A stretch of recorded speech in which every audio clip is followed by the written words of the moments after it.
menjelaskan tentang Dystopia Fetalis. Perkenalkan, nama saya Syakira Kamila. Saya Livia Anggraini. Saya Arindra Yoga. Saya Amanda Safira. Saya Fitra Rafli. Selamat menyaksikan. Baik, di sini kami akan menjelaskan tentang dystopia. Lalu apa sih dystopia itu sendiri? Dystopia itu adalah di mana hewan itu kesulitan mengalami kelahiran. Dystopia itu ada 3 faktornya. Yang pertama dari induknya, yaitu kelainan pada saluran kelahiran. Kemudian yang kedua ada dari si anaknya atau kelainan pada fetusnya. Kemudian juga yang ketiga itu adalah ketika induknya itu bagian pelvisnya itu terlalu kecil gitu. Dengan ada juga yang mungkin saja kekurangan cairan atau amnion di induknya. Jadi ada 2 faktor, yaitu induk sama si anaknya. Baik, untuk dystopia itu sendiri itu dibagi menjadi 2, yaitu dystopia maternal atau dystopia yang disebabkan dari kelainan dari induknya, entah itu kekurangan tenaga atau terlalu kecil pelvis inletnya. Dan yang kedua itu dystopia fetalis yang diakibatkan oleh kelainan dari fetusnya, entah itu posisi maupun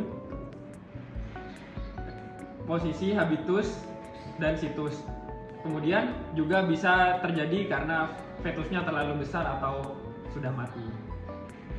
Halo semuanya, jadi aku di sini akan menjelaskan tentang alat-alat apa aja sih yang digunakan untuk pertolongan ketika terjadi dystopia fetalis. Nah, untuk pembahasan kali ini itu cuma simple aja. Cuma kalau bisa kalian lihat di sini itu ada banyak ya. Cuma tapi untuk demo kali ini kita gunakan yang paling sering dibutuhkan, yaitu pertama tuh ada tali.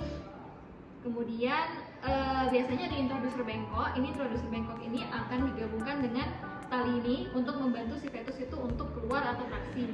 Kemudian ada pun crutch, ini agak berat jadi kalian bisa lihat di sebelah sini. Kemudian ada wire saw atau wire cutter, yang dimana wire saw atau wire cutter ini digunakan ketika fetus sudah dalam keadaan mati di dalam induknya. Oke, tanpa berlama-lama lagi kita akan membahas tentang dystopia dan eutokia. Nah, untuk demo kali ini itu yang kita gunakan yaitu ada dummy, boneka dummy, dan juga si pelvisnya. Pelvisnya ini ada besar seperti ini. Jadi tanpa berlama-lama lagi langsung aja kita bahas tentang eutokia yang akan dijelaskan oleh Syakira dan ini. Halo semuanya, sebelum kita mau jelasin tentang dystopia fetalis, kita mau jelasin dulu nih tentang kelahiran secara normal. Kelahiran secara normal itu namanya adalah eutokia. Jadi untuk eutokia atau kelahiran normal fetus sendiri itu ada 2 kondisi. Yang pertama itu dengan situsnya itu longitudinal anterior, jadi kepalanya yang akan keluar duluan. Nah, posisinya itu dorsodorsal, jadi si punggung fetus itu sejajar dengan punggung induk. Nah, untuk kondisi ini dia tidak punya habitus, jadi kita dapat mentraksi si fetusnya sehingga dia dapat lahir secara normal. Oke, untuk habitus yang kedua, situs yang kedua itu adalah longitudinal posterior. Jadi kalau longitudinal posterior itu dia bagian kaki belakangnya yang masuk ke pelvis inlet. Nah, terus kalau misalnya dalam kondisi seperti ini sama dengan yang sebelumnya itu bisa langsung ditraksi dan kelahirannya akan berjalan secara normal. Sekian dari kami. Nah, berikut ini adalah dystopia fetalis dengan situs vertikal oblik, terus posisinya itu ventral, jadi di bagian ventralnya menghadap ke punggung induknya, terus juga dia cephalosacral. Nah, terus dia untuk habitusnya dia semua persendian kakinya itu masuk ke pelvis inletnya. Nah, untuk pertolongannya yang perlu kita gunakan itu ada tali sama bone crush. Nah, terus pertama itu kita masukin talinya ke bagian kaki depannya.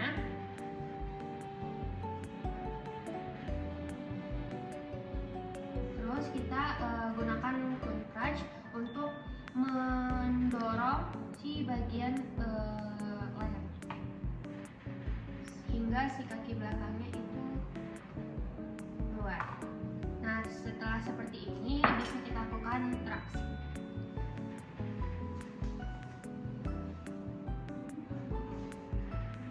Kemudian untuk dystocia fetalis yang selanjutnya yaitu situs longitudinal posterior dengan posisi dorsosakral dan juga habitus bridge atau kedua pinggul belakang menekuk. Yang pertama dilakukan yaitu dicari ekor, kemudian difiksasi menggunakan tali agar tidak lepas. Kemudian setelah difiksasi, diretropulsi bagian pinggul sambil dicari bagian kaki. Setelah dirasa cukup, dicari kaki, kemudian dipaksa keluar melalui pelvis inlet. Setelah keluar kaki, kemudian difiksasi bagian kaki agar tidak mencederai bagian ekor. Kemudian setelah itu ditraksi hingga fetusnya keluar.